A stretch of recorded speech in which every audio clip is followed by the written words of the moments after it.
Bejn is-Sibt u l-Ħadd matul iż-żjara tal-Papa Franġisku f'pajjiżna, il-kap tal-Knisja Kattolika se jgħaddi meħdax ir-rotta. Is-Sibt fl-10 ta' filgħodu se ssir l-ewwel rotta mill-Ajruport Internazzjonali ta' Malta għal Palazz tal-President. Huwa se jgħaddi minn vjall l-Avjazzjoni għal triq il-Kunsill tal-Ewropa, triq ħalfar għal vjall Santa Luċija għal flyovers tal-Marsa, triq għal Domoro u triq Diċembru 13.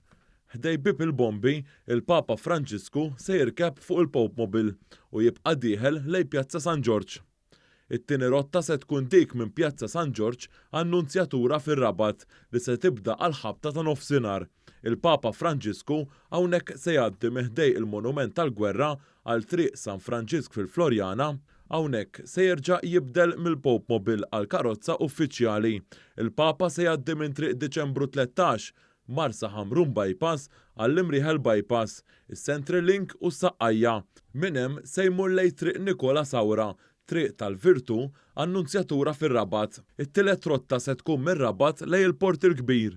Għal ħabta 3:30 ta' wara nofsinhar, il-Papa Franġisku se jgħaddi mis-Saqqajja lejn is-Central Link, lejn l-Imrieħel Bypass, lejn il-Marsa Hamrun Bypass, triq Diċembru 13 lejn triq Sant'Anna lejn ix-xatt tal-Port il-Kbir. Fl-4:10 ta' wara nofsinhar se jaqbad il-katamaran Maria Dolores lejn il-Gżira Awċija. Ir-raba' rotta se tkun mill-port tal-Imġar Għawdex għas-Santwarju ta' Pinu li se titlaq għal ħabta tal-5 ta' nofsinhar. Il-Papa Franġisku se jgħaddi minn triq l-Imġar lejn triq Fortunato Mizzi ir-Rabat Għawdex. Hawnhekk il-Papa Franġisku se ibiddel il-karozza għal fuq il-Pope Mobile. Il-Kap tal-Knisja Kattolika se jgħaddi għal triq ir-Repubblika jgħaddi minn Pjazza Indipendenza għal triq Sant'Ursula, triq il-Papa Ġwanni Pawlu, triq l-Arb u triq ta' Pinu għas-Santwarju. Il-ħames rotta se tkun lura lejn il-Port tal-Imġar, b'din se tibda għal ħabta 6:30 ta' wara nofsinhar. Is-sitt rotta tal-Papa Franġisku se tkun miċ-Ċirkowwa lejn in-Nunzjatura fir-Rabat. Din ir-rotta se tgħaddi minn triq il-Marfa għal triq George Borch Oliver fil-Mellieħa għat-tela tas-Selmun.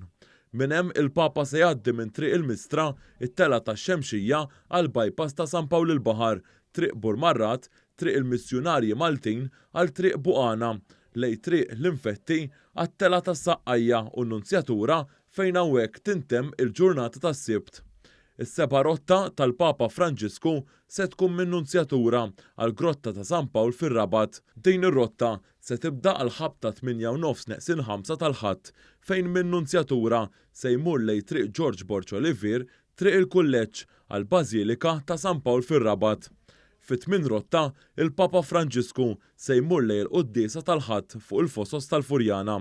Il-Papa ser jitlaq mill-Knisja ta' San Pawl lejn triq il-Mużew, it-tela tas-Saqqajja lejn is-Central Link. Minn hemm se jmur lejn triq Notabile, it-triq il-Kbira San Giuseppe għal Bla tal-Bajda. Quddiem il-Kappella tal-Mużew, il-Papa Franġisku se jbiddel mill-karozza uffiċjali għal Pope Mobile. Minn hemm il-Papa se jmur lejn triq Sant'Anna, idur mar-roundabout tal-Monument tal-Gwerra u jerġa' għal triq Sarrija, fejn hemmhekk se jmur għal fuq il-Fosos. Id-disa' rotta se tkun mill-Fosos għan-Nunzjatura fir-Rabat wara l-Qudiesa prinċipali, b'din ir-rotta se tibda għal ħabta tal-kwarta ta' wara nofsinhar.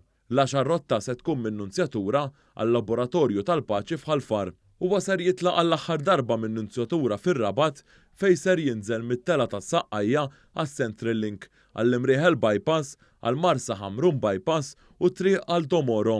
Il-Papa Franġisku ser jgħaddi mill-flyover tal-Marsa għal taħt il-Mina ta' Santa Luċija, it-triq tal-Barrani, triq Ardalam, triq San Patrizju f'Birzebbuġa għal triq Ħalfar. Il-11 u l-aħħar rotta hija mill-Laboratorju tal-Paċi għall-Ajruport Internazzjonali ta' Malta.